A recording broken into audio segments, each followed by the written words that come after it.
Théâtrel et morts du théâtre, vous restez avec nous et nous retrouvons Théâtre Côté Cœur pour parler de la pièce Le Prénom. Le Prénom, de Mathieu Delaporte et Alexandre de la Patelière, est créé en 2010 au Théâtre Édouard VII. Bernard Murat est déjà le metteur en scène du texte. Nommé dans 6 catégories au Molière 2011 et joué plus de 243 fois, la pièce cartonne au point qu'en 2012, Mathieu et Alexandre en font un film, Le Prénom, avec une distribution identique à celle de la pièce à l'exception du rôle de Pierre. Nommé dans 5 catégories au César 2013 et totalisant 3 347 000 entrées, le film cartonne. Les prestations de Valérie, Guillaume, Patrick et les autres deviennent cultes et marquent les esprits. Le pitch est simple, Vincent a déjà choisi le prénom de son premier enfant à naître. En annonçant lors d'un dîner que son fils s'appellera Adolphe, il plonge la famille dans le chaos. Pour sa rentrée 2018, Édouard reprend la pièce, toujours avec Bernard à la mise en scène, mais avec une distribution entièrement renouvelée.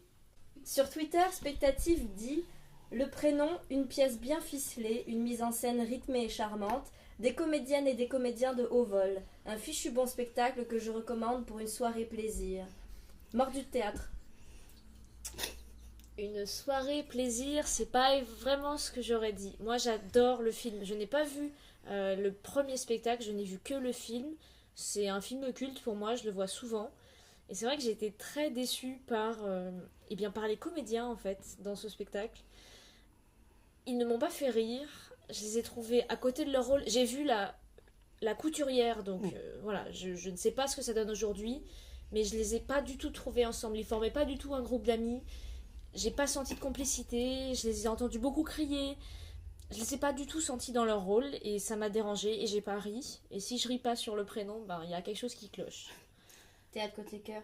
Je crois qu'effectivement le pari était risqué parce que, comme tu l'as dit, c'est très récent. Le film a énormément marqué les esprits. Je n'ai pas vu la pièce à sa création non plus. J'ai vu le film à plusieurs reprises. Et on a tous certaines répliques, certaines scènes, certains moments qui sont vraiment complètement ancrés. Et si on y va avec ça en tête, on ne peut être que déçu. Mais pas parce que c'est mauvais, mais parce que c'était tellement fort que atteindre le même niveau est compliqué. Alors oui, on a vu la couturière. Il y avait énormément de tension, je pense, parce que pour les comédiens, reprendre ces rôles qui ont tellement marqué, c'est pas non plus évident. Ce sont 5 rôles qui sont importants. J'ai trouvé, moi, par contre, qu'il y avait une cohésion quand même dans cette première. J'ai trouvé Florent Père plutôt juste. Pas la dimension de Bruel, mais juste dans le rôle. Les filles, j'ai eu un petit peu plus de mal. Mais là encore, parce que c'est difficile d'être au niveau de Valérie Benguigui et surtout avec toute la sensibilité qu'on a aujourd'hui quand on prononce son nom. J'ai trouvé que Jonathan Lambert criait trop aussi. J'ai trouvé que Sébastien Castro était très bien, mais vraiment très bien. C'est vrai. Et j'ai ri, moi. J'ai ri, j'ai passé un bon moment. Je pense que ça va marcher parce qu'ils vont se rôder, parce qu'il y a des noms, parce que les gens vont y aller pour retrouver cette pièce et qu'ils vont... Mais tu la retrouves pas.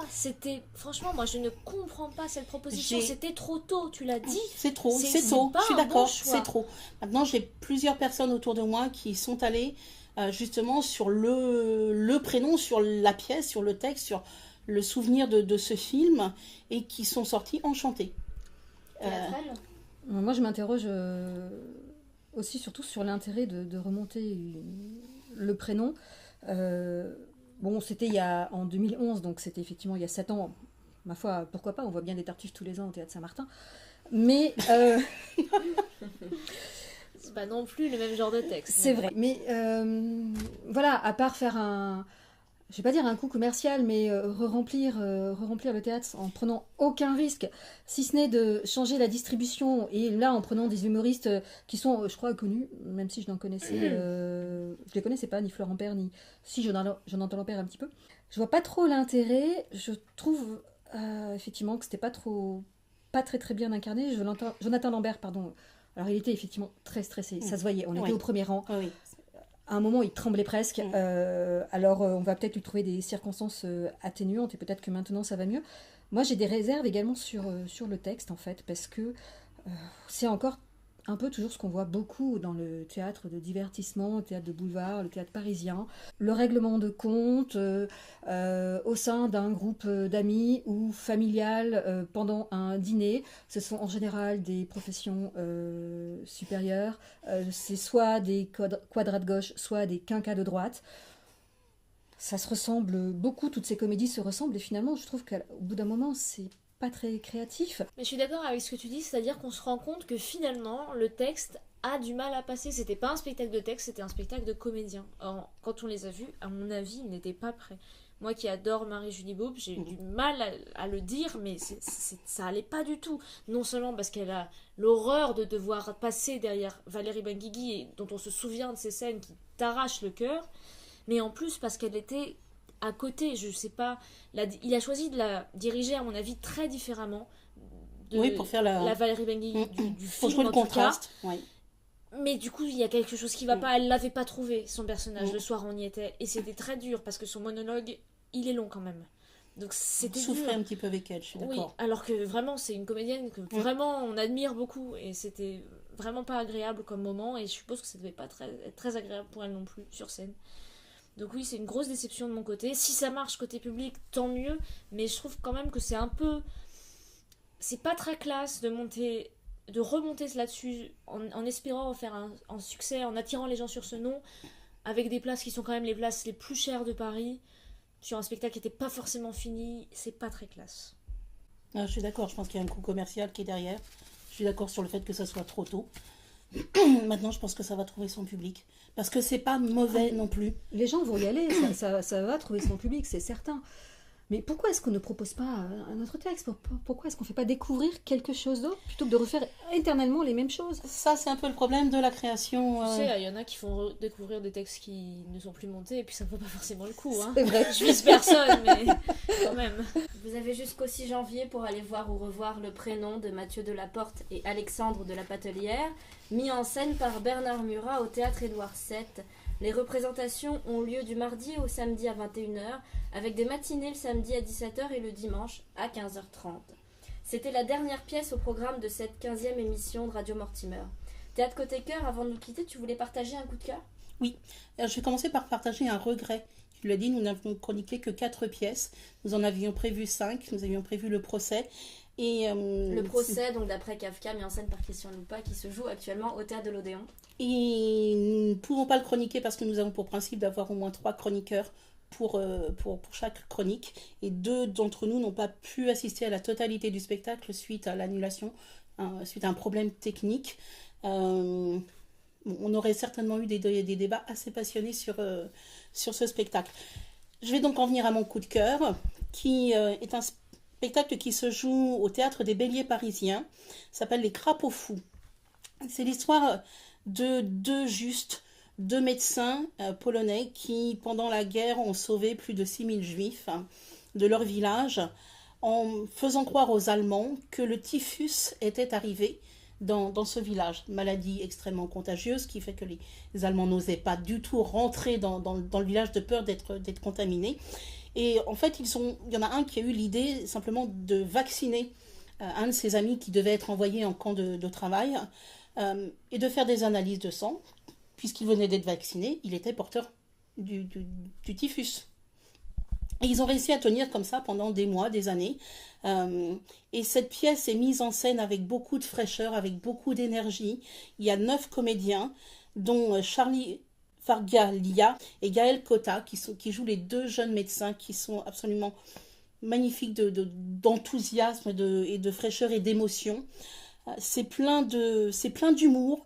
On voyage entre New York dans les années 1980 et la Pologne dans les années 1939-40, avec 3 fois rien sur le plateau, juste 2 blocs de décors qui tournent et qui nous font voyager dans le temps et dans l'espace. C'est très bien joué, c'est très bien mis en scène, C'est une très belle histoire pleine d'humour et d'émotion. Ça se joue du mardi au samedi à 21h et le dimanche à 15h. C'est prolongé jusqu'au 4 novembre et il faut y aller parce que c'est vraiment un très beau spectacle. À voir donc au Théâtre des Béliers Parisiens. Je vais quand même nommer la personne qui a écrit et mis en scène le texte parce que tu l'as pas mentionné, c'est Mélodie Mouret. Donc je rappelle le titre de la pièce, Les Crapauds Fous. Ah, et un petit mot, un dernier, pour Damien Jouireau qui multiplie les rôles dans le spectacle et notamment qui fait une parodie d'Hitler. J'ai cru voir Charlie Chaplin dans Le Dictateur, c'était absolument hilarant et magnifique. Merci Théâtre Côté Cœur. Merci à toutes les trois. Je vous rappelle les pièces qui ont été l'objet de nos échanges passionnés ce soir. Construire un feu de Jack London, mis en scène par Marc Lenné au Studio Théâtre de la Comédie Française, à voir jusqu'au 21 octobre. Scala, conçu et mis en scène par Johan Bourgeois à la Scala Paris, à voir jusqu'au 24 octobre. Le Tartuffe de Molière, mis en scène par Peter Stein au Théâtre de la Porte Saint-Martin, à voir jusqu'au 11 novembre. Et enfin, Le Prénom de Mathieu Delaporte et Alexandre de la Patelière, mis en scène par Bernard Murat au Théâtre Édouard VII, à voir jusqu'au 6 janvier. J'aimerais remercier toutes celles et tous ceux qui sont venus autour de la table, en l'occurrence toutes celles qui sont venues autour de la table ce soir. Théâtre Côté Cœur, Mordu de Théâtre, Théâtrel, Aparté, La Nouvelle Claque. Merci à vous, chères auditrices et auditeurs, merci de nous avoir écoutés. Pour terminer, j'aimerais remercier toutes les personnes qui œuvrent dans l'ombre, qui nous soutiennent, qui font aussi partie de l'équipe et que nous aurons peut-être le plaisir de recevoir lors de la prochaine émission qui sera disponible à partir du mercredi 7 novembre. D'ici là, vous pouvez nous suivre sur les réseaux sociaux et n'hésitez pas à nous apostropher au hashtag Radio Mortimer. À la prochaine! À la prochaine! À la prochaine!